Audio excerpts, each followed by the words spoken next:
Marina had always been a strong woman, the kind who carried the world on her shoulders without complaint. At 52, she worked double shifts, cleaning during the day and cooking at night in a small neighborhood restaurant. Her calloused hands told stories of struggle, of sleepless nights, of bills that never made ends meet. But none of that mattered when she looked at her son, Rafael, her only child, the boy she raised alone after his father abandoned them when he was just 3. Rafael was her life, her reason to wake up every day, her dream of a better future. She had invested every penny she could save in his education, paying for private school while juggling bills, because she believed education was the only way out of that difficult life. Marina saw in that boy the possibility of breaking the cycle of poverty that had haunted her family for generations. But life has those cruel ironies that test even the strongest souls. Rafael began to change at 17. The sweet, studious boy Marina knew was replaced by someone she barely recognized. His bright, curious eyes lost their light, his once exemplary grades began to plummet, and he began arriving home later and later, with excuses that convinced no one. Marina felt in her mother's heart that something was wrong, but she refused to accept the truth that knocked on her door every day. It was one Thursday afternoon that she discovered it. While tidying her son's room, she found hidden inside a shoebox a small, plastic bag containing white powder and used syringes. Her world collapsed around her in that moment.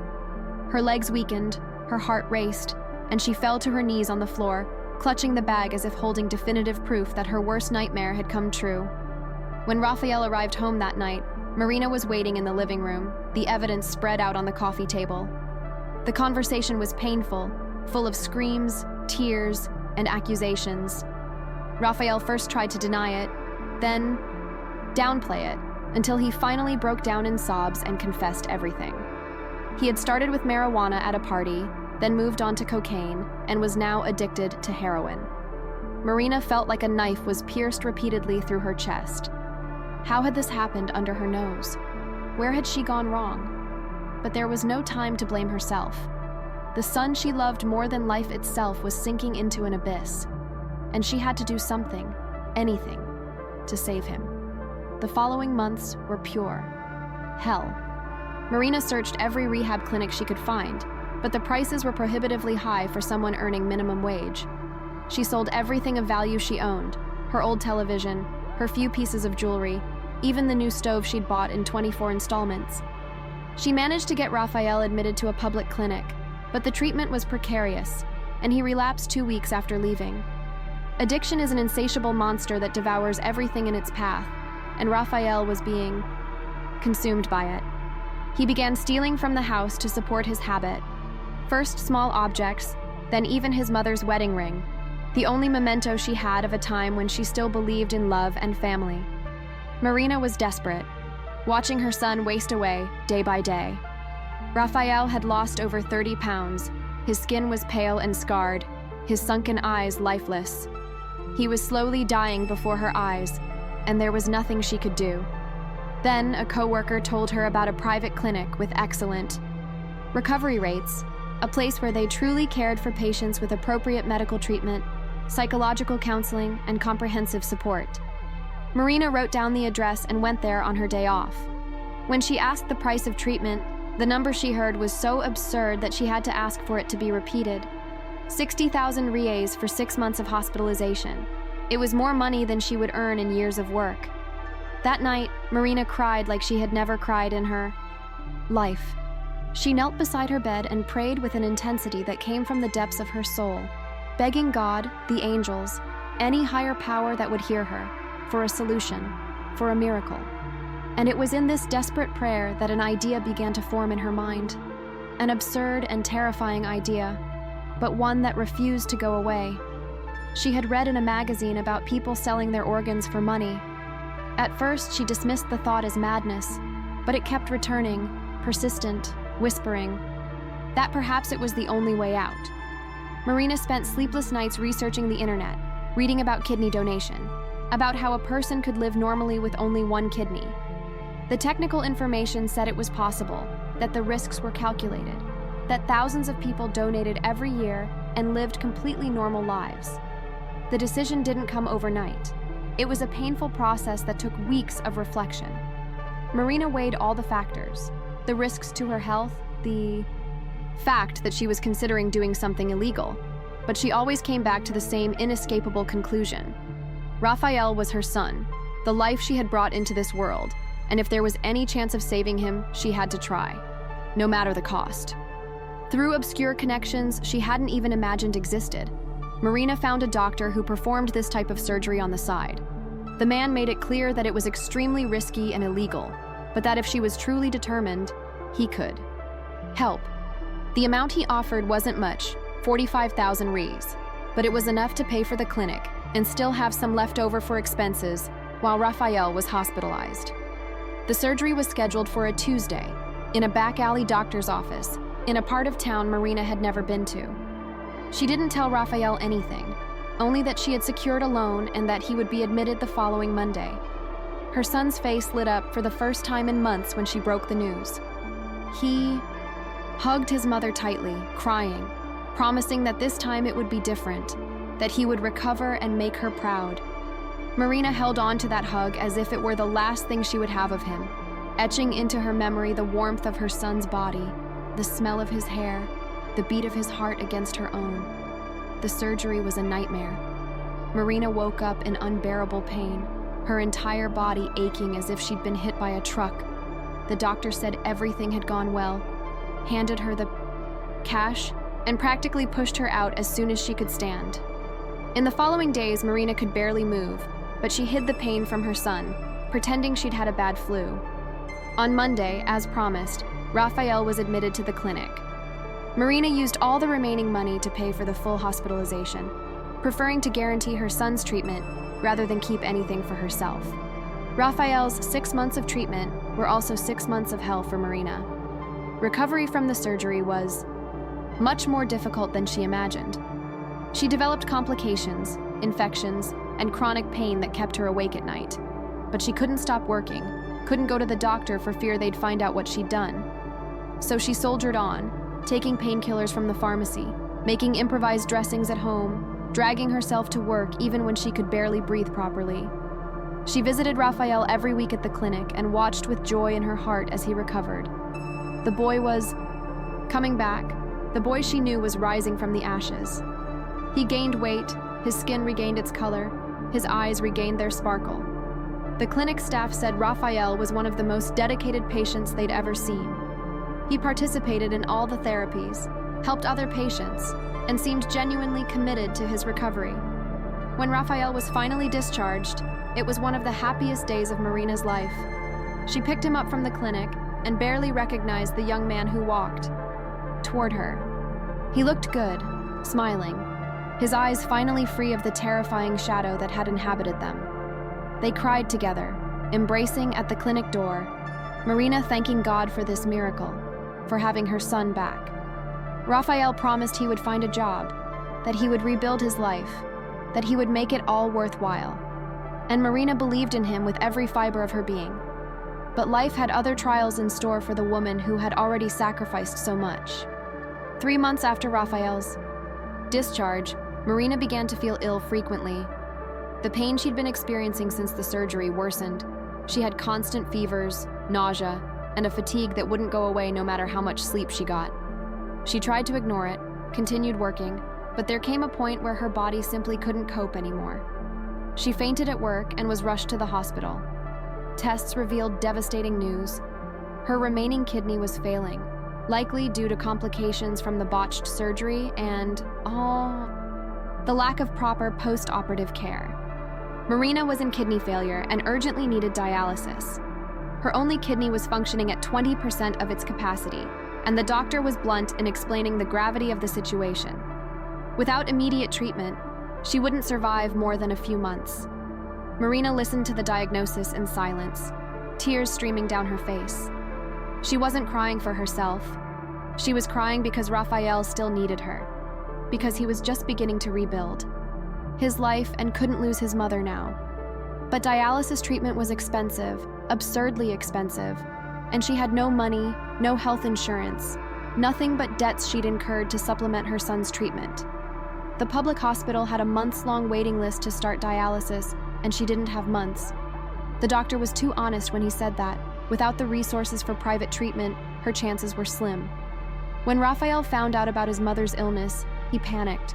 The woman who had sacrificed everything for him, who never gave up, even when he was at his lowest, was dying, and he could do nothing.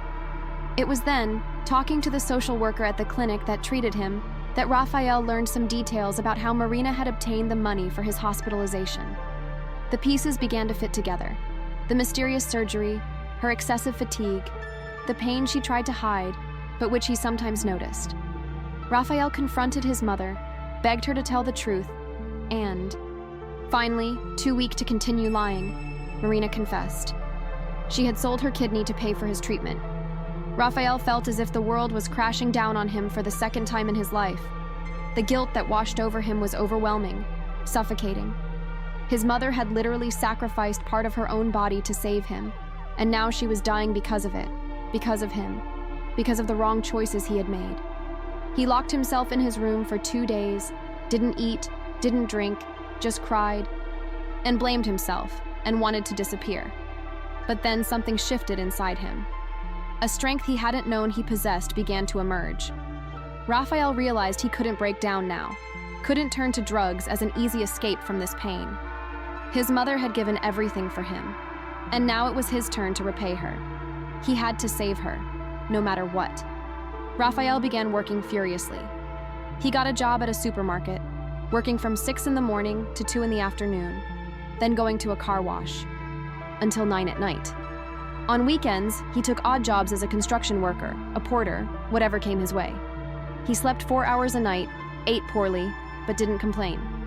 He religiously saved every penny he earned in a savings account he opened specifically for his mother's treatment. But the money he managed to save was a drop in the ocean compared to what was needed. Dialysis cost thousands of reais a month, and Marina would need treatment at least 3 times a week until she could get a transplant.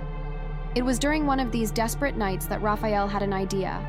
He created an online campaign telling his mother's story, explaining how she had sacrificed everything for him, how she had sold her own kidney to save him from addiction, and how now she was dying and needed help. Rafael wasn't ashamed to share his own story of addiction, to talk about his mistakes, because he knew it didn't matter if he could save his mother. He recorded emotional videos, published photos of Marina at work, medical documents, everything that could prove his story.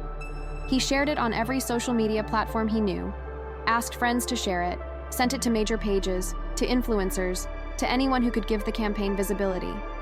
At first, not much happened. A few donations here and there, messages of support, but nothing that really made a difference. Rafael didn't give up. He kept working, kept spreading the word, kept fighting. Meanwhile, Marina was undergoing dialysis at the public hospital whenever she could get a spot, but her condition only worsened. She was getting weaker, her body was giving up, and the doctors had already warned Rafael to prepare for the worst. He refused to accept it. Every night, he knelt beside his mother's hospital bed and held her hand, promising he wouldn't give up, that he would find a way to save her just as she had saved him. And then, almost 2 months after Rafael created the campaign, something unbelievable happened.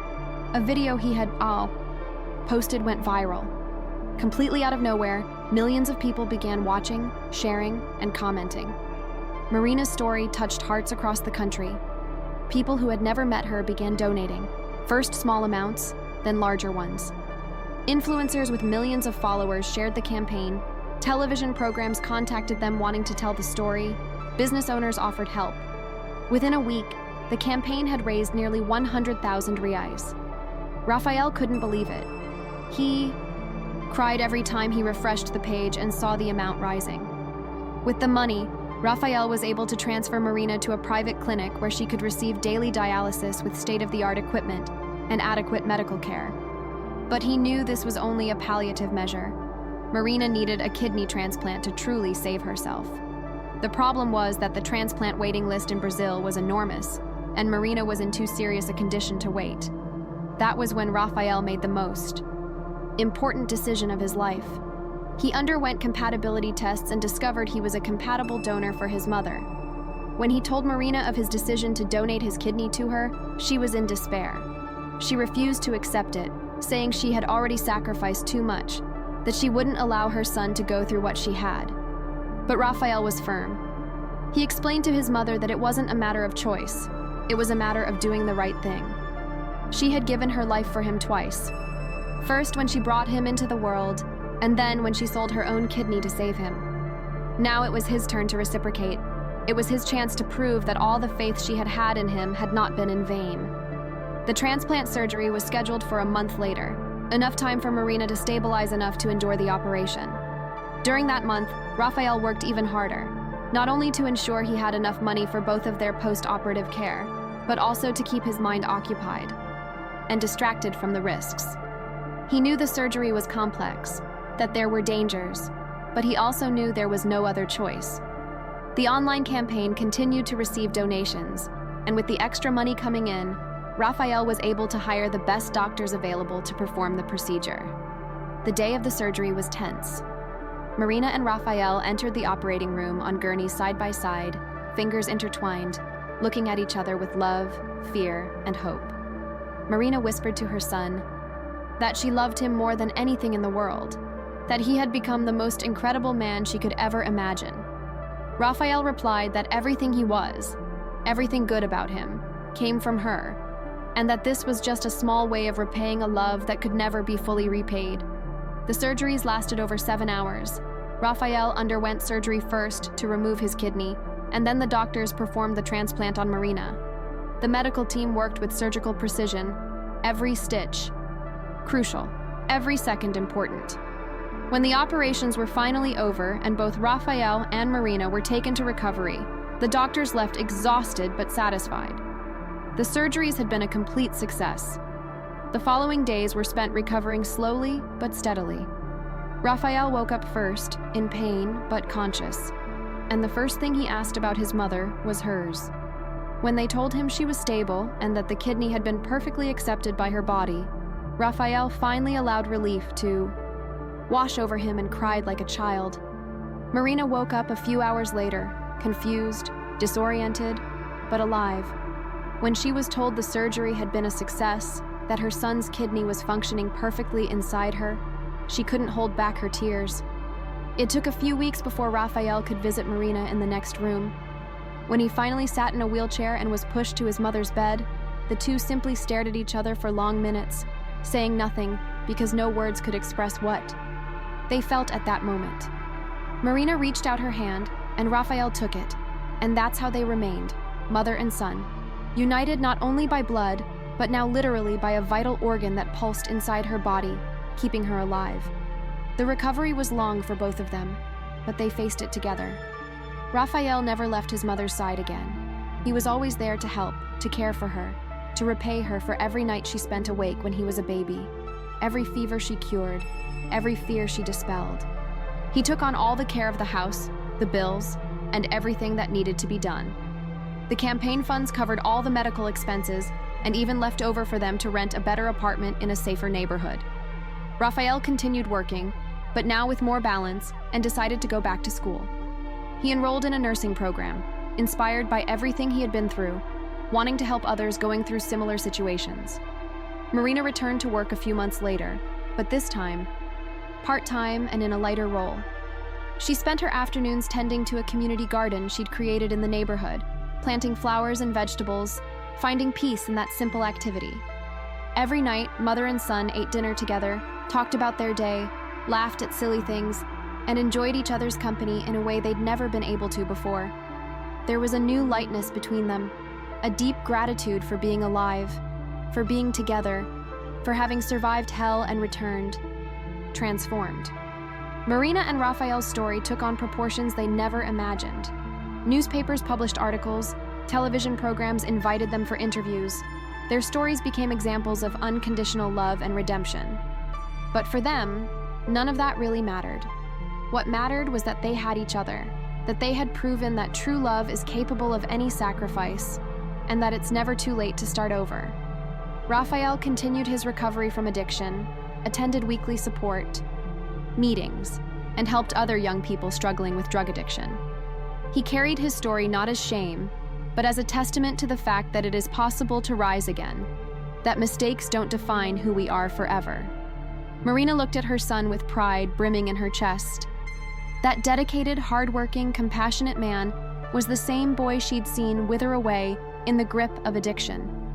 And knowing that she had been instrumental in saving him, even at the cost of her health, was something she would do 1,000 times over if necessary. The kidney she sold saved her son from certain death. The kidney her son gave back saved her life. It was a perfect circle of sacrifice and love, of brokenness and restoration. Today, years after everything they've been through, Marina and Rafael live a simple but fulfilling life. They've learned that happiness isn't found in material things, but in shared moments, in tight hugs, in laughter at the dinner table. They've learned that family is about being there in the darkest moments, about not giving up even when everything seems lost.